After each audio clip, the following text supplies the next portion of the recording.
आज लगभग 4था दिवस आहे आपला केदारनाथमध्ये आणि आता चाललो आहे आम्ही भैरवबाबांचं दर्शन करण्यासाठी. तर या ठिकाणी थांबलो नाश्ता करण्यासाठी.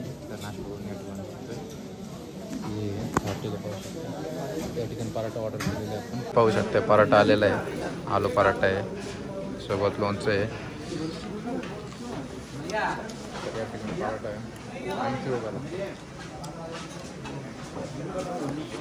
मित्रांनो. आता आपण मंदिराकडे आलेले आहे. मागचा पाहू शकतात पूर्ण बर्फ आज स्पष्ट दिसत आहे आपल्याला.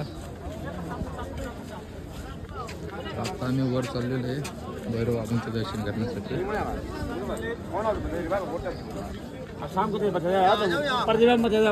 तरी भैरवनाथ मंदिराकडे मार्ग जाणार असते अशा प्रकारे आपल्याला जायचं आहे.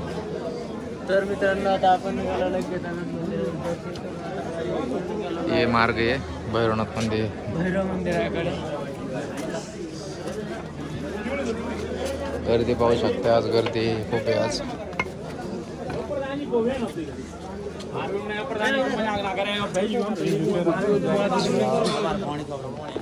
तर मित्रांनो त्या ठिकाणी जायचं आपल्याला. हे आहे इकडून आतमध्ये जाण्यासाठी रोड पाहू शकताय. तर चला निघायचं आपण आलेलो आता भैरवबाबांचं दर्शन करण्यासाठी वर. या ठिकाणी आपले केदार बाबा पाहू शकता कशा प्रकारे दिसतात खाली.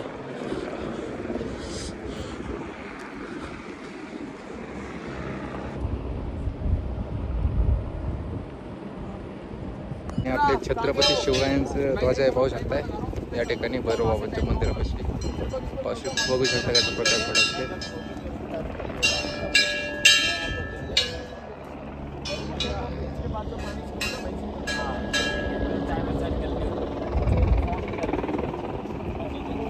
आता आपण भैरवबाबा मंदिरापाशी आलेलो आहे दर्शन करण्यासाठी. दर्शन वगैरे घेतलेलं आहे आणि या ठिकाणी पाहू शकता असं देखील म्हटलं जाते केदार बाबांचं खाली मंदिराचं रक्षण भैरवबाबा पाहू शकता.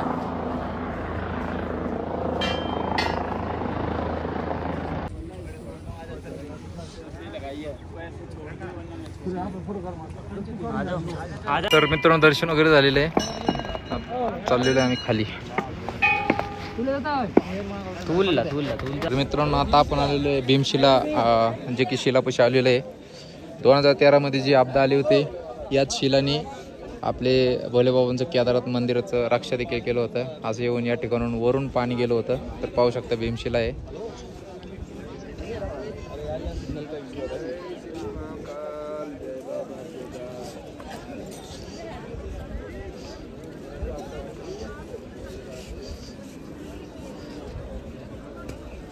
खूपच मोठे पाहू शकते शिला किती मोठे. आपण चाललेले शंकराचार्य समाधी स्थळाकडे. या ठिकाणी भीमशिलाचं आत्ताच दर्शन घेतलं आपण. हे चाले होते ना, चालत पहिले हे चाले होते ना ते व्हिडिओ. तर आपण आलेलो आता आदी शंकराचार्य यांच्या समाधी स्थळाकडे. ठिकाणी पाहू शकताय दगडावर दगड ठेवून कशा प्रकारे लोकांनी घर बनवलेले आहे. तरी अशा प्रकारे या ठिकाणी लोक मनोकामना करतात जेणेकरून त्यांचं घर देखील अशा प्रकारे घर होऊ द्या. या ठिकाणी देखील पूर्ण पाहू शकताय. हे देखील शिला आहे, याला झाकले गेलेले आहे. असं वाटतं हे देखील ज्यावेळेस 2013 मध्ये आपदा आली असेल त्यावेळेस वरून हे देखील शिला आलं असेल, त्याला झाकून ठेवलेले या ठिकाणी पाहू शकताय. या ठिकाणी आपले केदार बाबा 1 वाजलेले आहेत मित्रांनो. या ठिकाणी आपला भाऊ, काशीचा भाऊ आणि कर्नाटकचा भाऊ कॉफी बनवत आहे पाहू शकताय. हा नमस्कार मित्रांनो, पाहू शकताय कॉफी बनलेली आहे. वातावरण पाहू शकताय, थंडगार वातावरण. मस्त कॉफीचा आनंद घेत आहे या ठिकाणी. फोटो ले लेना मेरा अभी नहीं, आप वीडियो ले लो उसके बाद. कॉफी कैसे बनी भाई? कॉफी अरे भाई जोरदार. ये भाई ने बनाई कॉफी, देख सकते आज. जय हिंद. नमस्कार मित्रांनो, दुपारचे 1:30 वाजलेले आहेत आणि या ठिकाणी थोडंसं पाऊस पडायला सुरू. मित्रांनो पाहू शकताय -2 टेम्परेचर आता आहे या ठिकाणी आणि थंडी एवढी भयंकर लागत आहे. बाहेर थंडीचा पूर्ण कडकडाट आहे. काय म्हणताय काका? येस, खूप थंडी आहे. -2 तर पाहू शकता आम्ही चहा पितो या ठिकाणी. तर आजचा ब्लॉग या ठिकाणीच एंड करतोय आणि भेटूयात परत उद्या. हर हर महादेव, जय श्री केदार.